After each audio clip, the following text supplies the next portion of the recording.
professor Frank, sou professor de História. Hoje nós vamos estar falando sobre o imperialismo dos Estados Unidos. Então, quando na história que nós reportamos o processo imperial dos Estados Unidos, século XIX e século XX? O que significa imperialismo? Imperar, impor suas forças. Então, foi a partir do século XIX que os Estados Unidos passaram a impor suas forças sobre toda a América, principalmente a América Central e depois a América do Sul. Então, esse imperialismo significa dizer que ele passaria a proteger algumas nações contra as intervenções da Europa. Então, isso é o que a gente pode classificar como imperialismo norte-americano. Tudo começa lá no século XIX com a ideologia do Destino Manifesto. Então, o que é a ideologia do Destino Manifesto? É uma ideologia de que é necessário que os Estados Unidos expandam suas áreas de influência. Então, primeiro os Estados Unidos vai sair do seu traçado, vai expandir suas forças para o México e para algumas áreas da América Central. De que forma ocorre esse processo expansionista? Dando suporte financeiro, suporte militar, para não aceitar influências de outros países sobre a América. E aí, a mais célebre de todas, que é a doutrina Monroe, lá em 1823. Inclusive, tem uma célebre frase que vai ficar, né, a América para os americanos. Então, essa frase ela tinha como significado dizer que a América ela é de todos os americanos. Não aceitaria interferência da Europa. Mas, na verdade, se a gente for pegar pelo real, ela queria dizer que a América é para os Estados Unidos.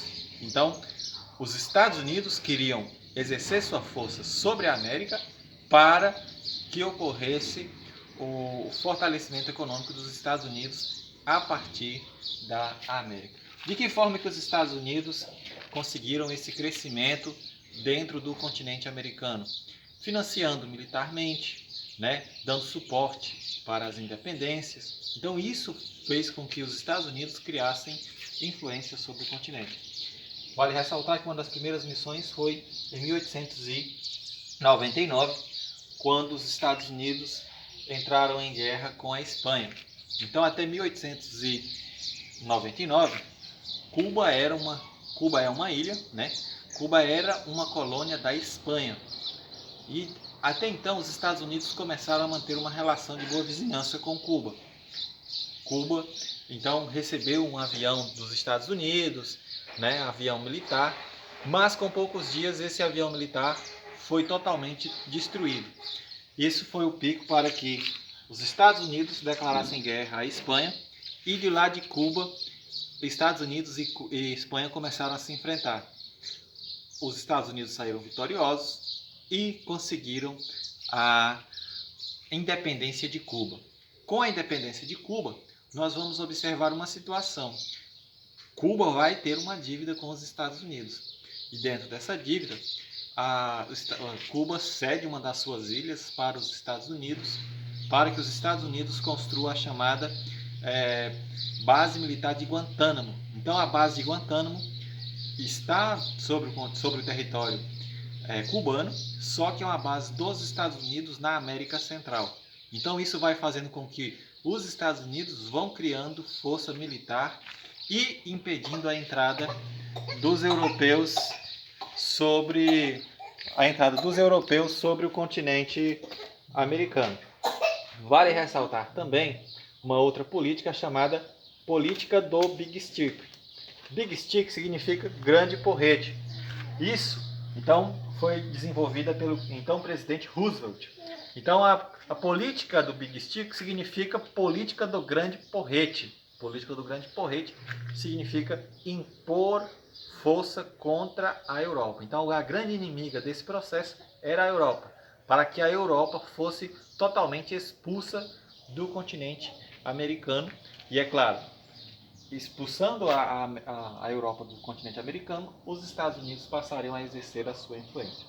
No ano de 1903, um outro exemplo dessa força militar foi a independência do Panamá. Os Estados Unidos levaram bases militares, levaram exército para entrar em conflito com a Inglaterra e, consequentemente, nós tivemos a independência do Panamá.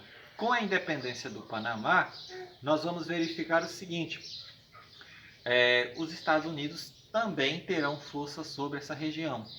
E aí, o que os Estados Unidos vão cobrar em dívida com o Panamá é que ele libere a área para que os Estados Unidos construam o Canal do Panamá.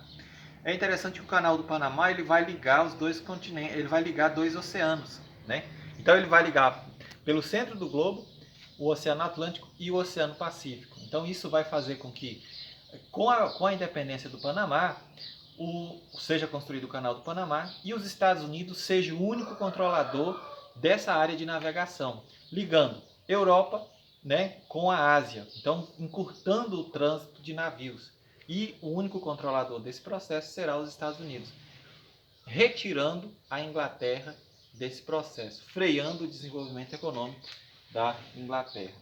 Uma última política que vale ser ressaltada é a diplomacia dólar, onde os Estados Unidos passaram a financiar, emprestar a moeda americana e, de certa forma, fortalecendo a influência da moeda americana sobre o continente americano, né? Vários países hoje adotam o dólar, então existe essa política da diplomacia dólar para que vários países adotem o dólar, tenham a sua economia fortalecida, né?